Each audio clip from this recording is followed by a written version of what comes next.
This is the Yanks Go Yard podcast with Adam Weinrib and Thomas Carinante. Welcome to the Yanks Go Yard podcast, the only podcast that gets the Bronx bombed on a weekday afternoon. Still the holiday season. We are back. I'm Adam Weinrib alongside Thomas Carinante. Oh boy, the Yoshinobu Yamamoto chase had some bumps, had some news drops, had some changes over the weekend. Sunday was a big one. Monday poised to be more of the same.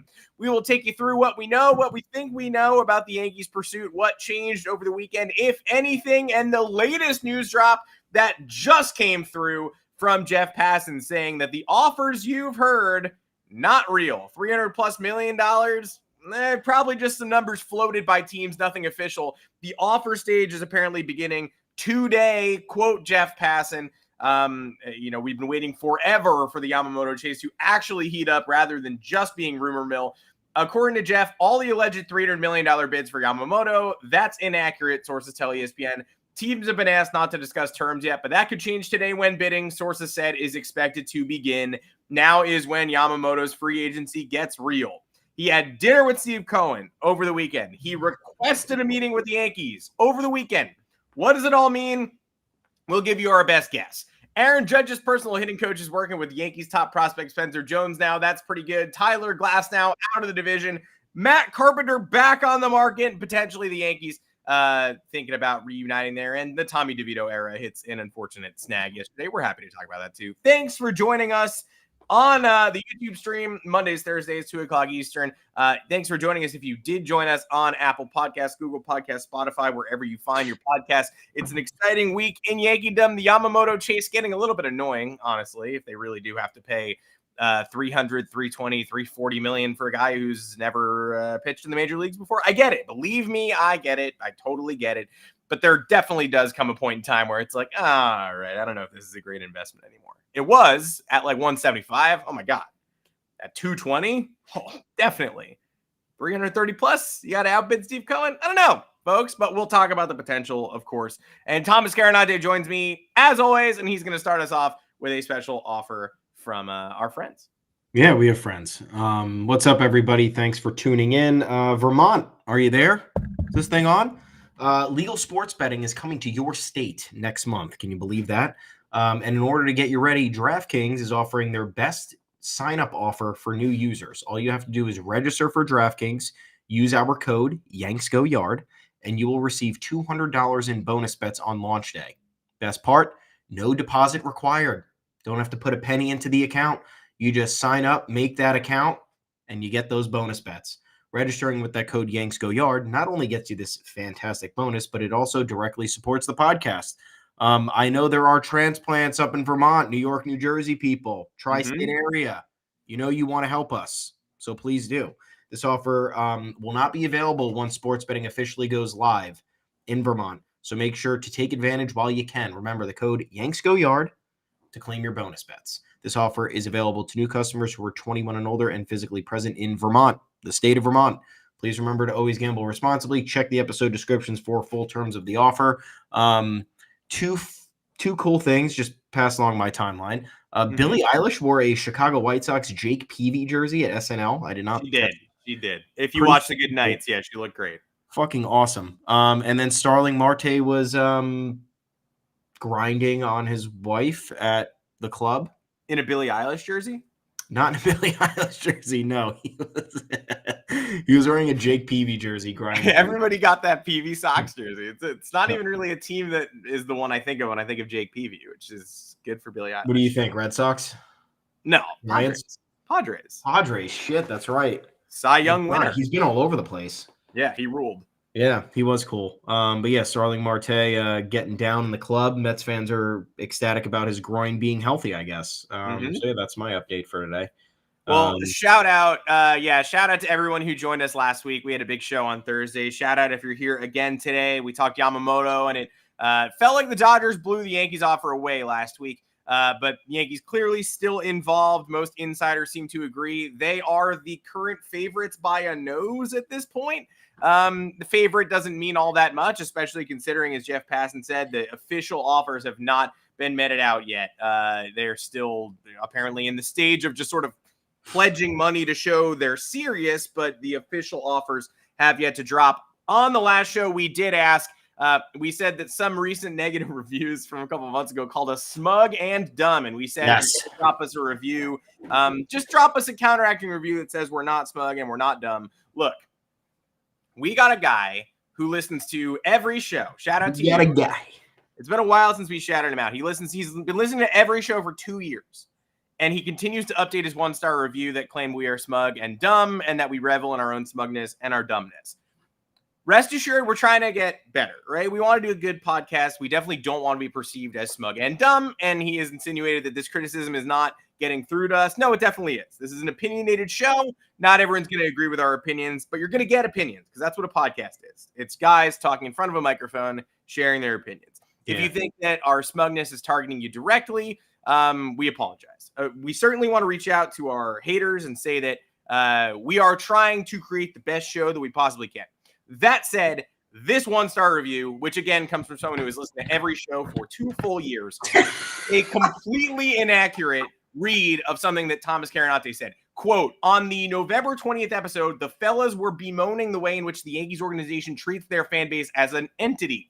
Thomas summed up the fan experience by stating, yup, you're going to go and enjoy Yankee Stadium, and then it's right back on the street with all the trash right after the game. Hey, Tommy, people live in the area surrounding Yankee Stadium. Describing their community as trash is not likely to engender a ton of goodwill. Some might even interpret that statement as rather smug or pretentious. Just saying, yuck. Thanks for reaching out. First of all, you used the wrong "your" in your comment. Second, to toss something out with the trash is an expression meaning to discard without giving it much thought. Trash, of course, is something you toss out disrespectfully. Thomas was saying the Yankees treat their fans similarly to the way that person would treat trash. He was not implying that the area around Yankee Stadium is covered in trash and that after a game, the fans join trash as 2 things that are on the streets. And I think you know that. But as always, continue listening, continue leaving us reviews for another year. Hey, 2024, it's another fresh year. We'd love to hear some more reviews from you. And did I waste too much time reading that review? I might have. No, it's great. You're my spokesperson now for any controversial pop-ups like that. Well, that's not what. Just to be clear, that is not what you meant, right? You were not saying Correct. Put fans from the stadium and then put them on the streets, which are disgustingly covered in trash. You were just saying that trash is something unwanted, yes, and that the Yankees treat their fans as if their fans were trash. It's a pretty normal phrase. Yeah, and in the same breath, we were talking to our buddy Ken McGraw about the Yankees making like a little village community. Mm-hmm. Outside of just having the Subway and McDonald's be right there. That was another thing we were discussing. That's the community. I understand. It'd be nice if we had some other things to do around the stadium. Not saying it's trash, but I think we can upgrade. I think we have the money to upgrade, make something a little bit nicer, more accommodating for, kids, families, whatever, what have you. Couples. Could be a little date night. I don't know. But yeah, I think in that same breath, we're in line for some upgrades. Yeah, somewhere. Look, we don't want to be smug. If you think we are dumb, we're probably not going to change your mind by talking more. That's not usually how that works. Like there's no one's like, hey, you guys are dumb, and then we like do an hour-long podcast, and they're like, I don't think you're dumb anymore. And I'll say, I think you're probably still going to think we're dumb. You thought we were dumb at the start. You probably think we're dumb at the end. How politics works, right? You hear like one of your most hated one of your most hated politicians say something. It's like, hey, you know what? I agree with that now. You flip me. It's 2 years. It's 2 years of reviewing it as you guys are smug and dumb. So I don't think that like one episode is going to flip that perception. But we do thank you for your patronage. I mean, I listen to the Bill Simmons podcast twice a week, and I hate Bill Simmons. So it's cool that we love you. We agree that we love you. We love having haters. But let's talk about Yamamoto, who, if the Yankees do sign him, the Yankees are going to have some more haters because it's going to be a big money deal, regardless of what Passan says about the offers being exchanged or not being exchanged. It's certainly going to cost money. Here's what we know, or at least what we think we know, because we believe aggregate reporting. Number 1, Andy Martino, Bob Nightingale, John Morosi, Morosi had a tough week last week, but they've all agreed over the weekend that the Yankees are the slight favorites. Andy Martino said cautious optimism. What's most interesting about this chase to me is not, hey, can the Yankees outbid the crazy Mets or the Red Sox or the Giants or these other rumored $300+ million offers, which Jim Bowden leaked over the weekend, but then said may or may not include the $50 million sent to his team for posting. So it might be $260 million plus the 50. It's exhausting, and I want it done because I don't want to start thinking about the cost-benefit analysis of like, well, a 25-year-old ace, that doesn't hit the market very often. Got to pay that guy $300 million, even though he's never thrown a Major League Baseball. It's tough. If the Yankees get him, and we don't think it's going to stop them from spending in the future, fantastic. If we do think the total is going to stop them from spending in the future, worrisome, especially with Juan Soto on the horizon. We both agreed on the last show that we would rather pay Soto long-term than pay Yamamoto. That said, here's where we are. The Yankees reportedly their offer, according to Martino, is expected to be lower than the Mets and Red Sox, but the Yankees clearly think they have an intangible edge. And also, we don't know the offers because, as Jeff Passan said, real offers have not earnestly begun to flow yet. The Mets had a dinner meeting with Yamamoto on Saturday night, it seems. Steve Cohen invited him over. It was an important meeting because at the initial Mets meeting and the flight to Japan and all that stuff, he didn't meet the pitching coach. He didn't meet Carlos Mendoza. So there's a real reason to get him in the room with Mets people. The Mets intend to pay him a lot of money, which it seems like they do. Then got to meet those guys. You got to meet the manager. Got to meet the pitching coach. Got to do it. Then it came out at a couple minutes, honestly, after it came out that he had dinner at Steve Cohen's house, that the Yankees were also having a meeting with him potentially as soon as Sunday. Somebody jogging ran into Aaron Judge, Justin Diamond's wife, Justin Diamond on Twitter. She ran into Aaron Judge yesterday. Judge is in New York. People connecting dots. People saying the Yamamoto meeting could be as soon as yesterday. Then Andy Martino said it was hastily constructed, and everybody was like, hasty sounds like Brian Cashman panicked when he found out he was in town to meet the Mets. But then it came out via John Heyman that Yamamoto himself requested the extra meeting with the Yankees. So it could be hastily planned because Yamamoto said, hey, by the way, I'm coming east, and I want to meet with you tomorrow. Hasty doesn't mean Sunday morning. Oh, shit. Hasty means they weren't planning on, you plan all you can before you know what the player wants. And then the player comes out and says, hey, I actually want to meet with you again. Then you got to pull it together. The Yankees met with him last night, and he's on an airplane. No tracking the airplane, but he took a picture with his agent on a plane, called him Super Joel, because guess what? This guy's getting him paid. So the Yankees have been the favorites for plenty of people that they haven't signed. But to discount the Yankees as a serious entity, it seems foolhardy. The Red Sox people are tweeting with a great degree of pessimism this morning. This is just before we went live on the show. I don't know. I don't know if he has ruled the Red Sox out, but I do know that Jared Carabas, who's been tweeting about Yamamoto for days, tweeted, quote, why don't I have Carabas in front of me? Oh, yeah. He said it was 9% optimism this morning. Then right after that said, based on conversations since that tweet, it would seem to be much lower. Then said, when do we get started on the Roki Sasaki campaign? I need something to believe in. This is so depressing. Lou Merloni, who's also been banging the drum, doing he's meeting with the Mets. Here's why that's good for the Red Sox, which is so crazy. Also said he's feeling a great degree of pessimism. So, feeling like the Mets, Yankees, Dodgers, which is what it felt like last week before the Red Sox people started spreading that they thought they had a great shot. I don't know how you're feeling on this morning. I currently am excited, cautiously optimistic, and a little bit conflicted if the price does continue to rise like crazy. Yeah, I mean, I'll tell you what, if I wasn't so dialed into baseball and I was, a fan for a few years and just getting into everything on social media, I would think this guy is Jesus. Yeah. With the way that he's being advertised, every video about with his pitches, they're doing the overlays, they're doing his bullpen sessions, they're doing, his World Baseball, like everything is being advertised here. So it's great work by his agent. Obviously he's cooperating. All the right teams are involved in order for his price tag to go up. It's a secretive free agent chase, but it's not too secretive.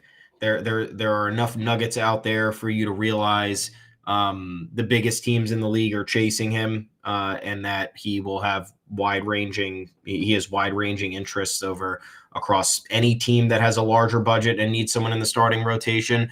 What do I believe? I don't care, because there are no answers. There will not be any answers. I don't want to be one of these people on Twitter living and dying by every new bit of information that comes out. Well, that's very smug. Yeah, I do like, hey, you guys can do whatever you want and I'll support it, but I don't want to do that. How's that for smugness? Mm-hmm. I am confident, however, because the discourse surrounding the Yankees and Yamamoto has largely been consistent. The Mets have, I know the Met. We joked about that Martino thing the other day, where it was like, where are the Mets? The Mets thought originally an afterthought are now back in the front lines for Yamamoto, and it was like they always kind of were there, but for a moment the Mets did seem like, not that they were an afterthought, but it did seem Yankees Dodgers dominant for a week. And I think that's just the natural flow of the reporting and the rumors, and probably what Yamamoto's representation is. That's what they're doing. That's how they're pulling the strings. They're making this a giant game. Life's a game, folks. Don't you ever forget that. I do like how the Yankees have largely been at the forefront for a long time. There's been a lot of chatter that they've been scouting him for years. They've been present at a lot of his starts. Now you have this second meeting. You have his intrigue in the Yankees. You have the fact that the Dodgers invested $700 million in Shohei Ohtani, and any team, regardless of worth and budget and whatever, would have a very difficult time adding two players for $1 billion in a single offseason, and thinking that that would be sufficient in improving your overall World Series hopes. I think that would make the Dodgers a very good team. I don't know if it would improve a lot of the roster issues they have. We'll get to Tyler Glasnow in a second. And then you look at the Mets. Like, I'm not discounting the Mets, but the Mets need a lot more than Yamamoto at this point to field a competitive team. They got rid of a lot of their depth. A lot of the signings they made this offseason have been largely patchwork, shorter-term deals just to figure it out. It seems like they are in a let's figure it out next year situation and see, and signing Yamamoto wouldn't hurt them because it would allow them to plan ahead beyond 2024 and 2025 if that's indeed the plan. But from Yamamoto's standpoint, you look at all these rosters, and I feel the Yankees are probably best positioned after the moves they made this offseason, and the fact that they'll have some money coming off the books over the next few years to allow them to do a little bit more. But yeah, I am not buying stock into any of this. It's all very much a ploy here, I think, by Yamamoto's representation, and it's a genius ploy. This is exactly how you get what you want eventually. And I am encouraged, at least outside of Yamamoto, the fact that the discourse surrounding the Yankees has largely been about being aggressive in free agency or the trade market. So whether or not they get Yamamoto, there's a plan to, quote, build a supercharged bullpen. Don't know what the hell that means, but that's cool. Not gonna happen. And then they'll be in on the secondary starting pitching options if Yamamoto goes elsewhere. To me, Yamamoto is anyone's game. He's not the Yankees to lose. We've said that a million times in this podcast. There was never predicting where he was going to go. It's a big transition for him. So there was just no way to predict this. If we get him, great. If we don't, move on and make the next move. But the fact that the Yankees do seem to be in the front of the race here is encouraging, and I'll take a little bit of stock in that because it's been consistent over the course of about a year now. I would be surprised if they get him and they overpay like crazy. I mean, we see. I would be surprised too. Yeah, we see the comments basically saying, "Hey, $300 million's a lot. You know, if we win the bidding and he ends up being a Yankee, are we going to feel like we won if we overpaid?" I mean, there will definitely be discomfort if you see that total and it's 320, 340. But based on what we heard yesterday and the order of operations, where the Mets fly him out and then he goes back to the Yankees, there's definitely a chance that he's like, "Hey, the Mets made me a crazy offer. I want to be a Yankee, but the Mets made me a crazy offer. I had to let you guys know." And then Brian Cashman takes that crazy offer back and says, "Yeah, we just can't do that." There's definitely a chance that happens. But I don't think, based on what we heard, the Yankees think they have an intangible edge here. They think they can bid less than teams like the Mets and Red Sox that are more desperate and have more holes to fill and get their man. There's a reason they think that. And they could be wrong. They could always be wrong. they could say, oh my gosh, we invested a year in this guy. We thought we had a special relationship and he chased the money. They might not be correct, but they seem to believe that they can come out on top here with that quote unquote cautious optimism without blowing away the field. So I would be very surprised if we hear Yankees sign Yamamoto, it's 10 years, 340. But I wouldn't be that surprised if we hear it's 9 years, 280. He loves the Yankees. Then I'd be like, well, hell yeah, very cool. As long as you don't let it stop you from doing something else. And Jim Bowden, I believe it was Jim Bowden at some point reported that, hey, this could stretch to 12, 13, 14 years. I am tired of this conversation. I'm definitely tired of waiting around. But if you told me the Yankees could do their typical AAV trick, what they did for DJ LeMahieu, and just stretch it out to 12 years, like I would do that. You know, I don't really, I wouldn't be terribly upset by that. I don't think, and I know this is a biased position, I'm well aware, this is the Yanks Go Yard podcast. We are not hiding where we lean. I think the Red Sox benefit just as much from being in this conversation as they would have from signing him. We're hearing a lot of like, it's a 25-year-old. They don't hit the open market very often. Like, if you're going to spend, you got to spend here. It kind of reminds me of the people just touting the Mariners starters, like Bryce Miller and Brian Wu, just saying like, they got 5 years of control. That's infinitely valuable. It feels the same as people being like, he's 25.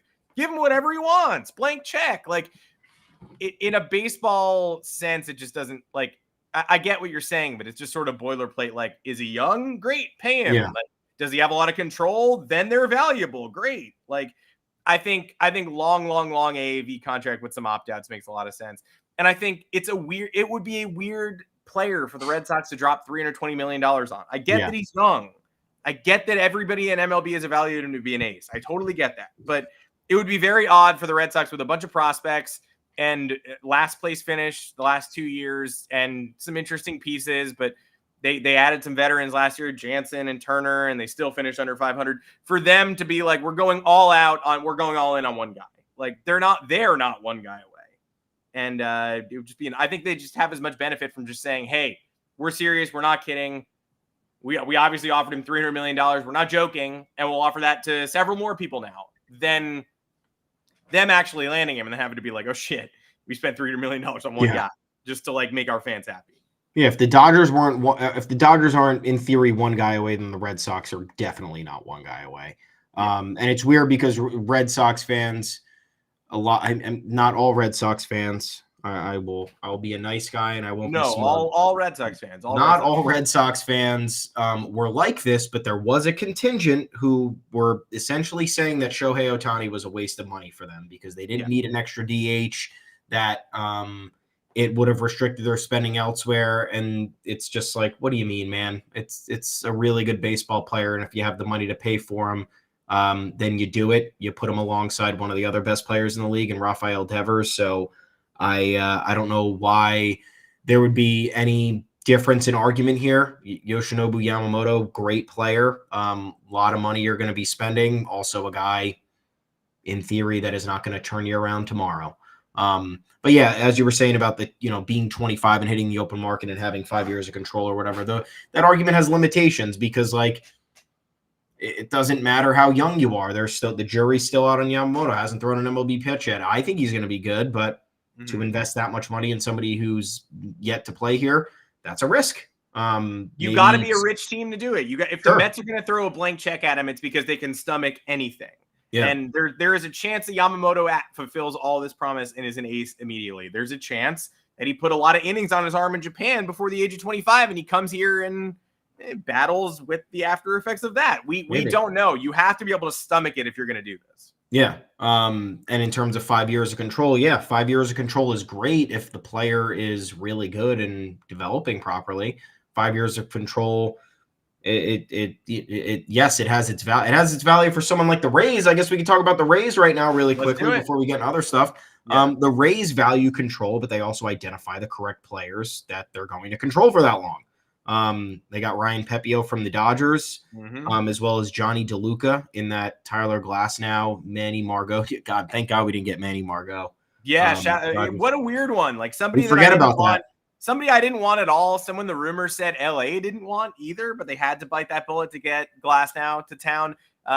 He goes to another smart team, which is very funny. I have no interest in Manny Margot, and I didn't then, and I don't now. It's a good lineup for him to be in, I will say. The Dodgers lineup. And he'll be a platoon. He'll probably be a platooner. Like, they got a lot of outfielders. Yeah. But yeah, 1 year, $12 million for that. It might work for the Dodgers. Wasn't going to work for the Yanks. Like, Alex Verdugo is 1 year, $10 million, and that's something where we're like, I don't know. I just don't know. I think it's going to help, but it's not going to do. It's not making this team a World Series contender. But Dodgers need depth. They got depth. They had to pay for the depth. But yeah, now you look at this deal with LA and Tampa, who are frequent trade partners, likely due to Andrew Friedman's link to the Rays organization. That's where he got his start as a top executive, and he's been with the Dodgers since like 2015. The two sides have made many a deal. But you always raise your eyebrow when the Rays are acquiring somebody, because they always acquire the right players. It might not make them World Series contenders, but it makes them just good enough to eternally piss you off on a day-to-day basis during the regular season. And I think that's what we have in Ryan Pepiot here. He's got 5 years of control left. He looked really good last year. I know he battled some injury troubles, which limited his availability, but man, when he was dialing up that changeup for the Dodgers, he looked really damn good. Now the Rays are gonna run him into the ground over the course of the next however long it is. And I would argue, and we can have an argument. No, don't argue. No argument. That's bad content. Podcast can't argue. I would argue they didn't really lose anything. Tyler Glasnow has had 2 years where he's pitched 100 innings or more. His max is 120, which came last year. Ryan Pepiot obviously doesn't have that type of track record because he's mostly been in the minor leagues, but his stuff plays in the major leagues. You'd have to assume that if he stays relatively healthy, he'll be able to reach that 140 inning mark. And the Rays typically go deeper than that with younger starting pitchers. So Glasnow was not getting them to the World Series this year. They were not extending him after this year. And then you look at the deal for him. Glasnow is now making more money on an AAV basis than Carlos Rodon. So what do you think about that, folks? The Rays essentially got rid of somebody who never really reached their potential. Like, all this discourse that I'm seeing now, it's like Tyler Glasnow is absolutely the guy that can get you to the World Series. He made the Dodgers unfair. Like, that was the breaking point. They got Ohtani, sure, right. He's a great DH, but now they got Tyler Glasnow. Like, MLB should break up the Dodgers. It's good. I mean, he's a good pitcher. I would take him on my team, but like, I'm not relying on him to make 20 starts. No, I don't know. They need him. If they don't get him available for the playoffs, then it's a terrible acquisition. And they need to just pray that his injured month comes in July. Yeah. I mean, if you think Tyler Glasnow is hot, then this is a great acquisition for your team. But people do. He might be. If you think he's a durable starting pitcher, then we have a different conversation. But yeah, Ryan Pepiot, I don't know if you guys have watched him a lot. There's admittedly not a whole lot of footage on him, but man, looks like a guy who is just going to fool the Yankees. I see them whiffing over that changeup like it's the easiest thing in the world for him. Yeah. MLB Pipeline said best changeup in the minors when they were assessing him. He did not get much of a chance in LA. I think he's their second best pitching prospect behind Bobby Miller before they got rid of him. Yeah. Emmett Sheehan got more run. Pepiot struggled with his control when they first called him up in 2022. I'm a big believer in him. And I think, talk about years of control. I think it's very funny that everybody agrees that Bryce Miller and Brian Wu of the Mariners are the most attractive trade chips in baseball because they have 5 years of control. And everybody's saying, well, if you want them, you got to pay Jason Dominguez because, 5 years of control. But Pepiot is just the foundation of a Glasnow trade that also involves money changing hands and Manny Margot and bad contracts changing hands and Manny Margot. Like, I don't know. I don't think he was if that's the case, I don't think the control on him was properly valued. And I'm a bigger believer in him than the Mariners starters. So I don't know. I definitely think the Rays came out looking really good here, as always. And like we say, the Yankees can't get rid of Gleyber Torres because they're in Aaron Judge's prime and Garrett Cole's prime. They can't afford to make their offense worse during, the window's not closing, but it's beginning to shut, and those people are getting older. The Rays don't have a window. The Rays are the same team every year, no matter who's on them, and getting 5 years of Pepio is much more valuable for them than whatever 1 year of Glasnow would bring, whether it's the miracle season where he passes 150 innings for the first time, or it's a typical Glasnow season where he gives you 89 and you hope 7 of them come in October.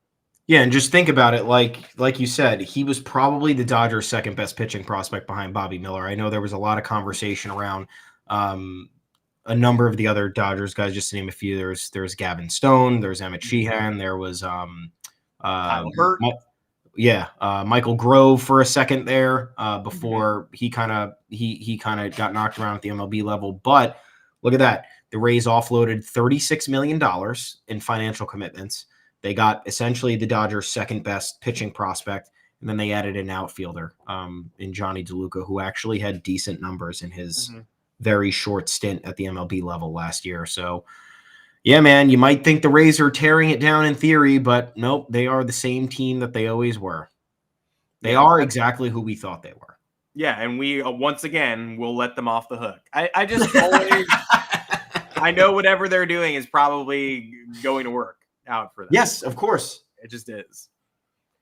Look at because what did the Dodgers trade? The Dodgers traded Josiah Gray and Keeper Ruiz for Max Scherzer and Trey Turner. Yeah. You could argue that this is a somewhat similar package, especially because of the circumstances here. The Rays needed to get rid of money. They got rid of all of the money they needed to in players that were coming off the books and they didn't necessarily need to contend this next season. And they got somebody who's like more major league ready than either of those guys were at the time and is going to seamlessly fit into the starting rotation alongside a number of other guys who are recovering and ready to go for 2024.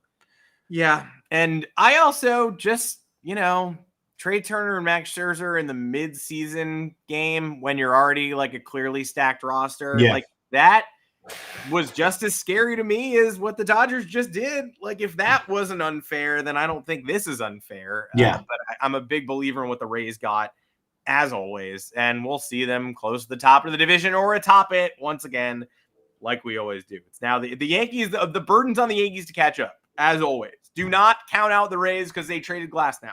Do not say, oh, the Yankees got Soto and the Rays traded away from their rotation. Drew Rasmussen's hurt and Jeffrey Springs is hurt and they got all these Tommy John guys. I know.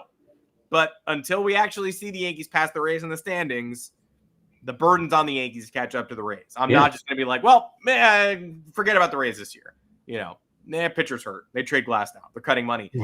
I always believe in them. And how many pitchers did they get hurt last year? They still won 100 games. Yeah, they had lost 2-3 starters. If the Yankees lose you saw what happened when the Yankees lost 2 or 3 starters. The entire roster came crashing down.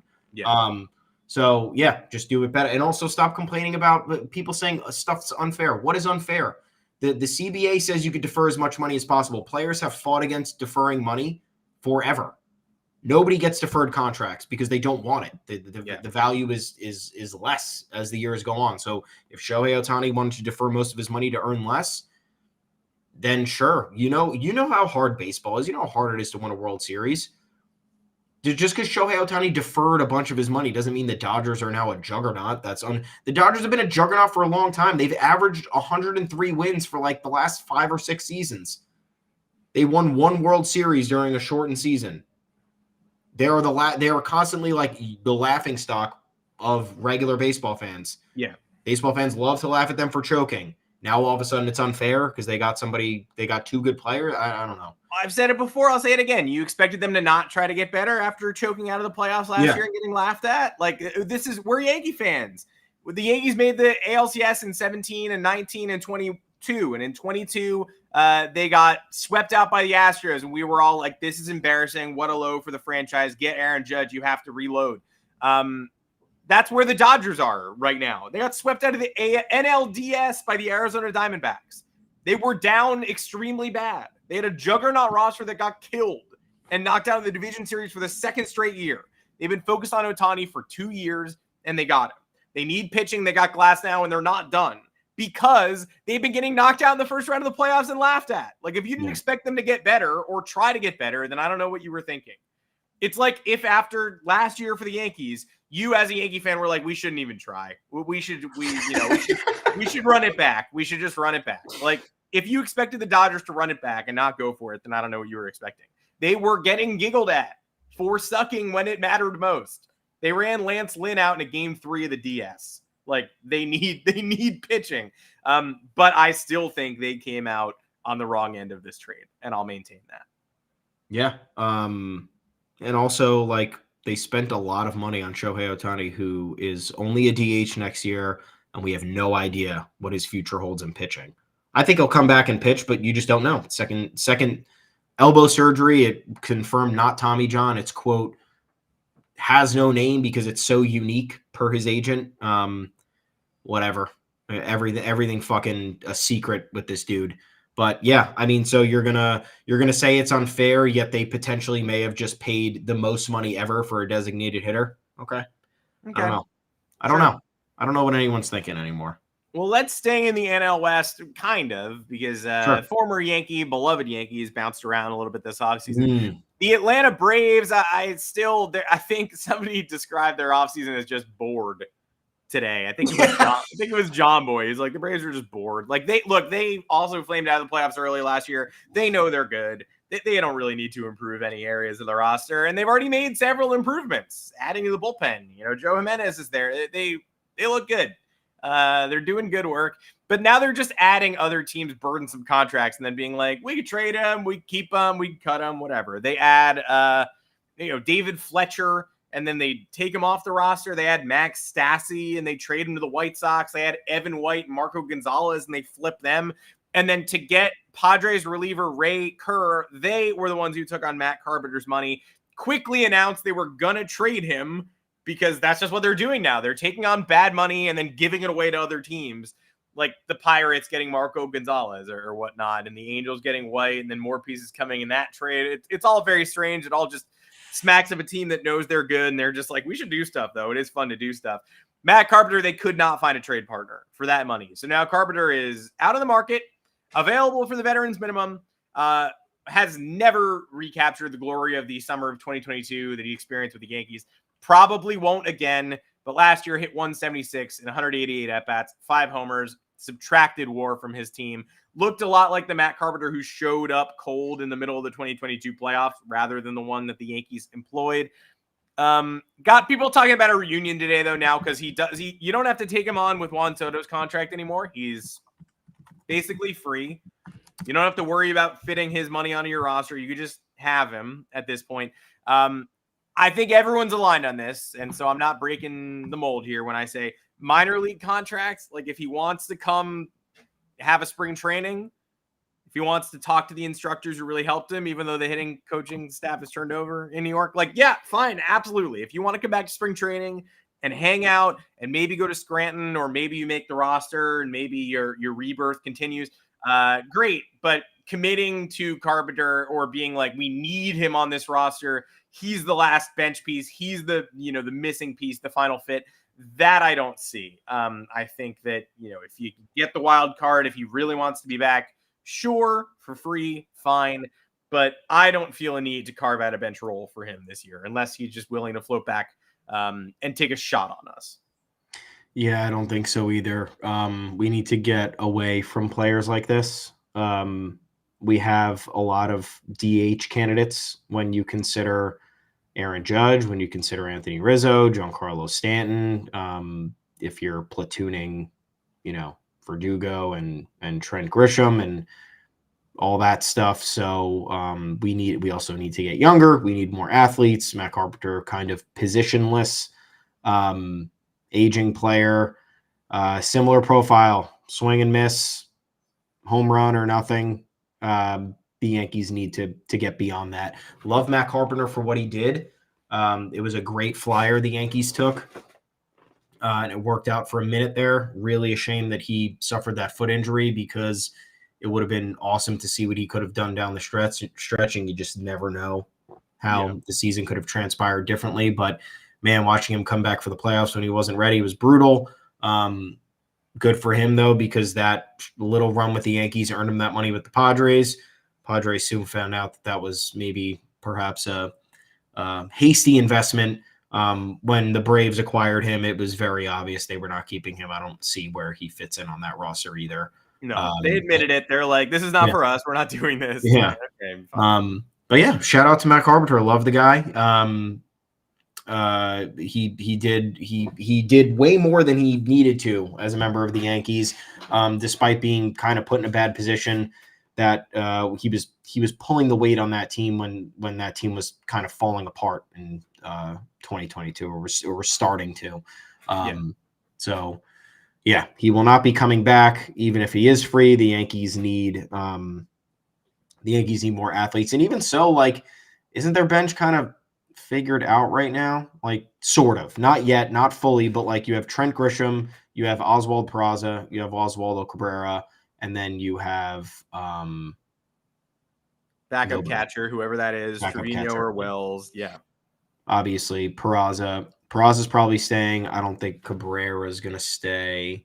Although I'd rather have Cabrera because you want to talk about defensive versatility. I think that's more valuable than someone who runs into a home run every once in a while, which Cabrera can also do when he's hitting the ball well.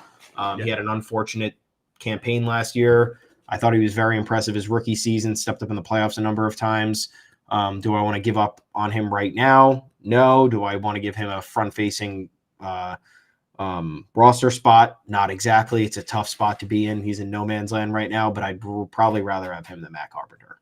It's a better bench than last year. It just is. They're finally, like, if you end up with a top prospect in Peraza on the bench, probably starting 2 or 3 times a week, that's good. That's much better than last year when it was like IKF is there. He's also our center fielder. He's also our left fielder. He's our number one option at every position. Like, get real. That makes no sense. They have Trent Grisham as a 4th outfielder now.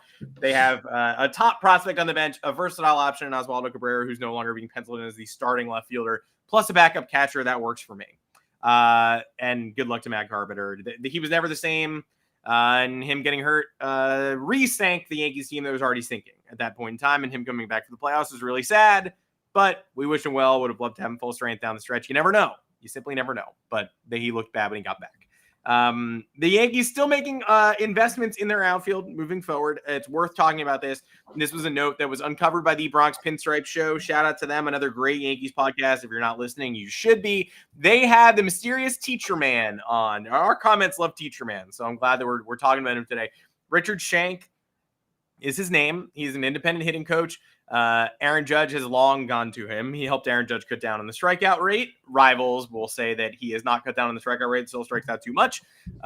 Sure, top 5 hitter in baseball, maybe top 2, could be top 1, depending on how you feel about Ohtani. And the Yankees have hitting coaches, and I'm sure that the Yankees hitting coaches talk to Aaron Judge, but when he needs a fix, he goes to his own private instructor. And that's always been a little bit of an odd relationship, but it's also always worked.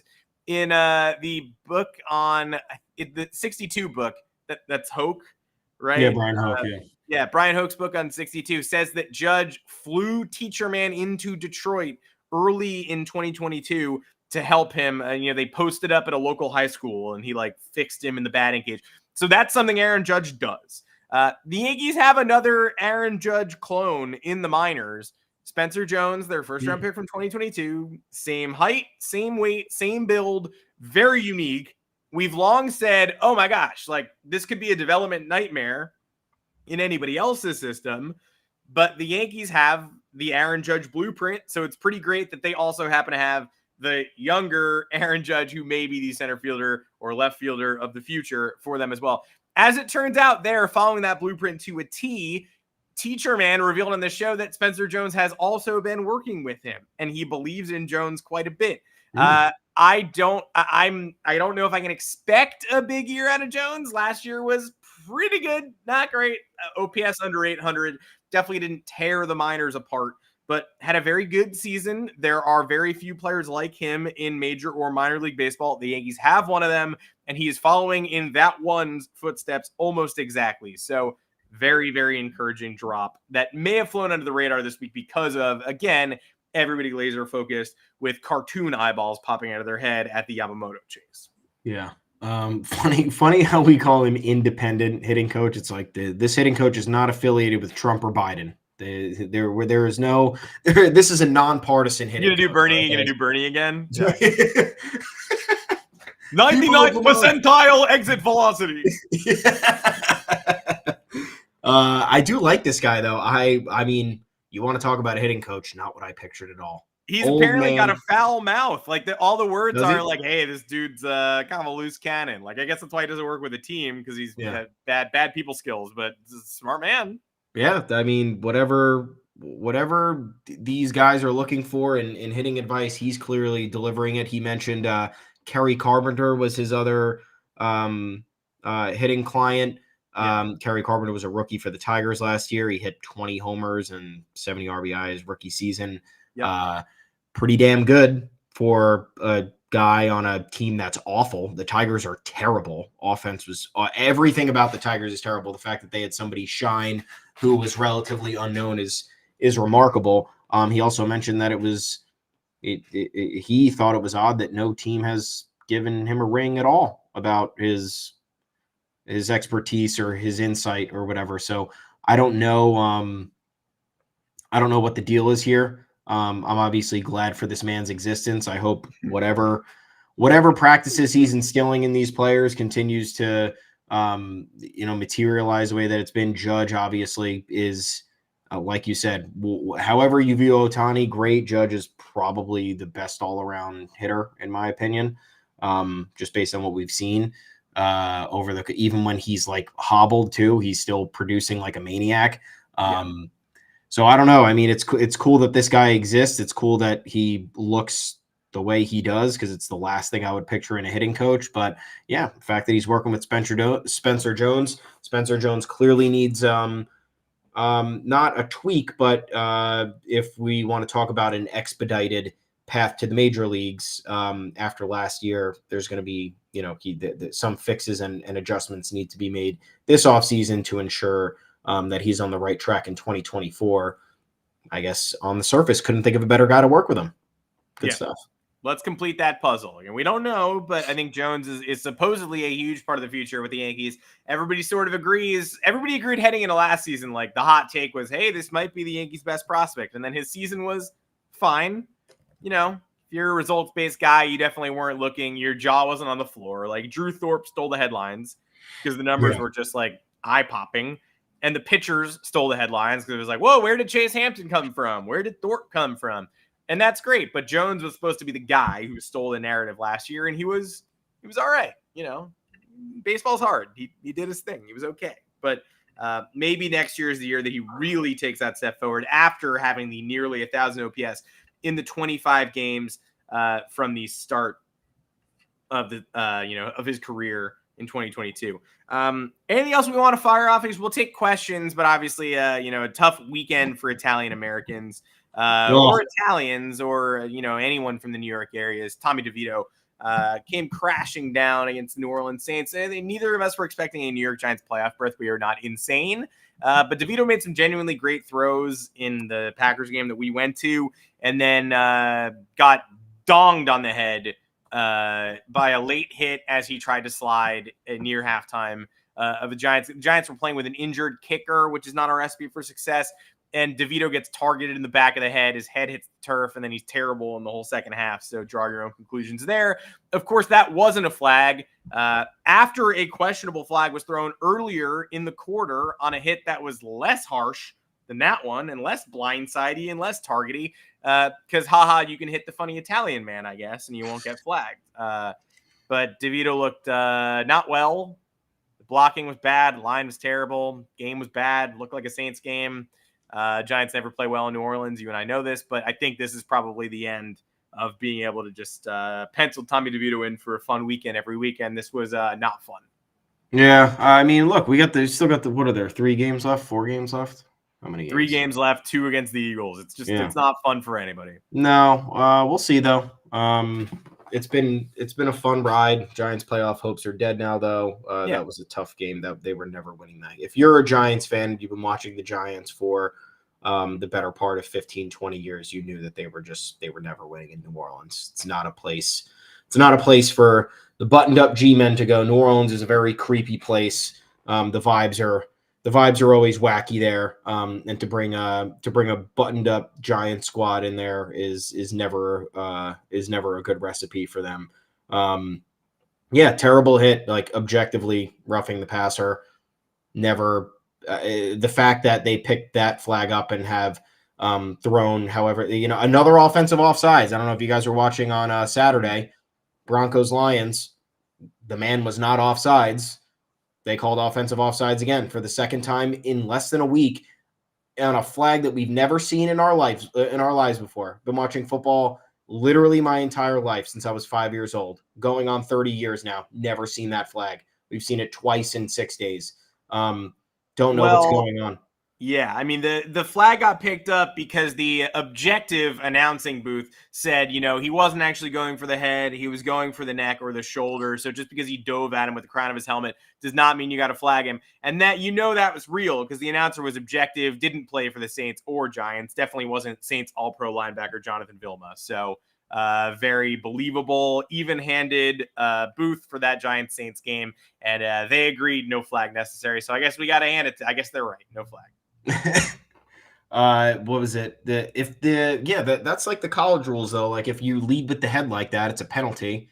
I'm pretty sure that they've like moved in that direction in the NFL too, where if you're especially, it's usually a defenseless receiver, but I don't know. For quarterbacks, that's probably a rule that you got to enforce a little bit more strictly. Demonte KZ of the Steelers went at Michael Pittman Jr., like launched him and banged him in the neck. And he got ejected from that game and suspended from the league this season, Draymond Green style, for being too dangerous. And that was a kind of bang-bang play, too. The DeVito play was much less bang-bang than that. Like, they were both diving for a ball it was a deep pass, and it was over the middle, and those are always tough. Like, DeVito was in the open field running. He's sliding. When you slide, you can't when you hit someone when they're sliding, it's a flag. Always. Doesn't matter if it's the head or neck or whatever. People keep flagging Patrick Mahomes when he gets shoved out of bounds. Yeah. That decided the AFC Championship game last year. Yeah, guy touched on way to sideline was a penalty for hitting the quarterback late. And I got it at the time. I didn't love it, but it's like, yeah, don't hit him. And then this, DeVito going to the ground gets donged in the back of the neck. And apparently we got to pick that up. Yeah. Tony Soprano's on the case, guys. Don't worry. Yeah. It's anti-Italian. North Jersey. This is not New York. It's the Giants are stationed in North Jersey. So that's who will be handling it. Frank Lautenberg is on the case. Whoever that is. I don't know who that is. The man who's the Caucus Junction station is named after. Yeah, that's a shame. But we still got the Yankees. Gabagoo. We still got the Yankees to look forward to, I guess. The Yankees could get inducted in the Italian American Hall of Fame, just like your boy DeVito's agent, because they got Rizzo and they got at least a shot at Yamamoto, who is, I guess, the bidding begins in earnest today, which is crazy because we've been watching reported bids float by for weeks, but those bids were not real. Those bids were just initial floats, so we could get to the real bids. And real now. I am really tired of this long conversation. Yeah, and we joke all the time about like having it's a common joke now, like having 2 tweets in drafts for if you get someone and if you don't get someone, like, oh my god, excited, the Yamamoto era begins now, we got our ace, and then like too small, overpaid, don't get it. Like if you go both directions. Honestly, that is how I feel with the Yamamoto thing. Like, it's not just an internet joke at this point. Genuinely, at the comments asking how much of a threat do you think the Dodgers are? Weirdly, their momentum, it feels like, has slowed since last week. And if the Ohtani and Freeman and Betts meeting didn't cinch it, then maybe they're way below the money the Mets are offering. And maybe they had to get to that upper echelon where the Giants and Red Sox reportedly were to be considered. And maybe they can't because of Ohtani and Glasnow. And Ohtani still counts $46 million against the cap every year, not $2 million. So monetarily tough for the Dodgers. There was all that stuff about him being a Dodgers fan, but weirdly, I haven't heard anything about that in the week after the meeting either. My humble opinion, the Yankees are the slight favorites and have earned that status. But honestly, if they get him, I'll be excited. I am excited whenever somebody new and exciting joins the New York Yankees. But if they do not get him, I'm going to move on, and I would really love if this could get resolved pretty soon. Yeah, figure it out. But I guess we should mention the Yankees' backup plans, too. You mentioned them briefly, like the super bullpen Like Ken They're going to pay Rosenthal. $20 million for Hader. Ken Rosenthal insinuates that they could either go to Jordan Montgomery, which that pitch is not going to go well. Oh, hey, Jordan, sorry we disrespected you and traded you right when your wife was starting her medical program. And sorry, I'm glad. Thanks for taking shots at us before the World Series. And we said you didn't belong in a playoff rotation, but you fronted a World Series rotation. Anyway, want to be our number 2? Like, want to be our backup plan? We made it very clear you're our backup plan now, but we lost out on our number 1. So you want to be our top choice? I don't think that pitch is going to go well. I think it's good that they're going to be aggressive no matter what, whether they get Yamamoto or not, that they can, maybe go grab Montas, maybe go grab another bounce back guy. Imanaga doesn't interest me that much, but sure. The fact that the idea that they would just pivot immediately to a super bullpen and go pay Josh Hader a ton of money, go pay Jordan Hicks and Robert Stevenson, that sounds relatively unappealing. There aren't that many spots available in the bullpen, and they are good at not paying relievers. So I would not want to go pay 2 power relievers. But I do appreciate that they're going to remain aggressive in their search for pitching. What about, we talked a couple episodes ago about maybe Clase being on the block. Don't know. This is not happening, but it's fun to think about. Astros listening to trade offers for Framber Valdez. I don't know. I don't know what that would take. I don't know where they're going. But that's a weird direction for the Astros to kind of pivot toward. I don't know what the deal is with that. You look at, the comments are mentioning Dylan Cease. I don't know. I don't know about that. I mean, look, I think I'm kind of confident in anybody to become competent under Matt Blake, but I don't know if that's a proper rotation adjustment or addition if you miss out on Yamamoto. I simply just don't know. I don't know what it's going to look like. If you're going after Yamamoto, it's clear that you want a juggernaut 1-2, because that's what Garrett Cole and him would be. And then you have the luxury of kind of bumping Carlos Rodon into the depth background, 3-4 spot in the rotation, maybe take some pressure off him and get him to start cooking. But right now, I don't know what other options remain that are appealing. Shane Bieber, I would take. Can you put Clase in there though? Can you try to find a way to put Clase in that trade? What would that take? Would that be like? Cleveland's a great match for us. We're like in a different way than the Padres were a great match. Cleveland needs outfield power and has forever. So like Bieber for Everson Pereira makes sense. If you want to expand it, we can give you Maea. We can give you the kids, like the really young outfielders. We're probably not giving you Spencer Jones, but Bieber and Clase, we can talk about it. We can at least talk about it. Like, let's see. I mean, I don't think we're giving up the farm for that. You got a controllable closer and one guy who has 1 year of control. Bieber signed through 2024. That's it. I'm not a believer, but if they do miss out on Yamamoto and you can get him on the cheap, which I think you can, I would not mind doing that and Montas. Yeah, I mean, you look at the Yankees top I mean, I don't think they're not parting with Spencer Jones or Dominguez. We know that. Pereira definitely, but I think his value's gone down a little bit. The Guardians don't need pitching. They get pitching like it's nothing. No. So you're right. It'd have to be Maea and I don't know. Would they take Vivas? Also, no laughing at Montas, by the way. Like, I don't want if they Frankie? don't get Yamamoto and walk away with him as their big pitching acquisition, then sure, the optics are not good after what he did in New York. But I do think there's a lot of they got absolutely nothing out of him. They got his shoulder fixed. I am a big believer that he could easily have a 1-year bounce back season. I wouldn't give him a long-term contract, but he's not going to get one. So who cares? That's like arguing with a wall. Like, oh man, I wouldn't give Montas 7 years. Okay, great. Well, he's gonna get one. Like, oh, I wouldn't trade Jason Dominguez for Juan Soto. I'll tell you that much right now. Great, he wasn't on the table. You're arguing with a fake guy you made up in your head. So that's where I'm at here. Yeah, and Josh Naylor's in some trade rumors. I don't really know why. He was linked to I want to say maybe it was the Giants. I read something. Cubbies, Seattle, Cubs. I saw. Yeah. Yeah. Then maybe that's where Ben Rice comes into the picture, catcher, first baseman. I don't know. I don't know. I know for a fact it won't cost a whole lot to get a controllable closer, which they have little use for. If you lose leverage when you're trading a position that is essentially obsolete for your roster. If the Guardians aren't contending for a playoff spot, they don't need a closer. Yeah. So it's an extra cost for them. They sign him to an extension. It's better they get out of that money. I know a lot of it's team options and whatnot, but like you got to get some value for him. I get they can reject the team option and get out of it, but like why would you do that for someone who's really good? Closers are not going to cost you a ton on the trade market. 1 year of a rental in Bieber, who has was he injured last year, Bieber?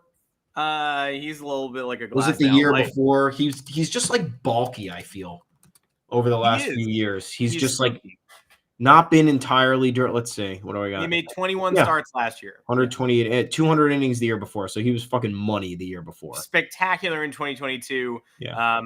Best pitcher in baseball in 2019. 2021 he was injured, and last year he was injured. Genuine best pitcher in baseball in the shortened 2020. Yeah. Really broke out. He's a good pitcher. He's very good. The stuff regressed last year. I didn't want to touch him at the trade deadline. I maintain that trading a lot of assets in like a distressed market, like just panicking and getting Shane Bieber is a mistake. But if you happen to get Shane Bieber today, right now, for much less, I would be like, you know what? Nice to see you. Thanks for joining. Yeah. I like how the conversation just went. That was pretty good. Yeah. We weren't expecting to talk about that. No, that was pretty good. Thanks, guys. Well, thanks for showing up, everybody. Another great stream. I see you guys touting the numbers, climbing as the show went on. I guess we can thank Fernando for that, but big numbers at the start too. A lot of you all showed up early to chat Yankees. If you thought the show was smug and or very dumb, please keep your feedback to yourself. But if you did think that we did a good job having an honest and balanced conversation about the New York Yankees today, I do believe that the Yankees have earned the right to be slight favorites in the Yamamoto chase. That's as far as I'll go. But if you're counting them out, you're wrong. If you're guaranteeing him a roster spot, I think you're also wrong. But I think they have as good a shot as anyone, and I think we'll see where the offers net out. We should find out this week. We really should. God, this is insufferable. I am Adam Weinrib. You can find me on Twitter at Adam Weinrib. We'll be back live on Thursday, 2 o'clock Eastern. Probably that's got to be the last show before. Yeah, Monday is Christmas, so we ain't going live on Christmas. I wish. We're going live for the Feast of the Seven Fishes. Yeah, we're going live. When is I'm not. I am actually half Italian on my mother's side too, but we don't do that. So when is that? Is that Christmas Eve? Yeah. I guess I did know that. But I will not be doing that. If you want to go live with Thomas, as he also, this is just an ignorant question. Like, it's 7 different preparations of fish. So you get like smoked fish, and then a branzino, and then what, like fish wine? Like, what? So I learned 7 in there. It's weird. It's fish I've never even made before.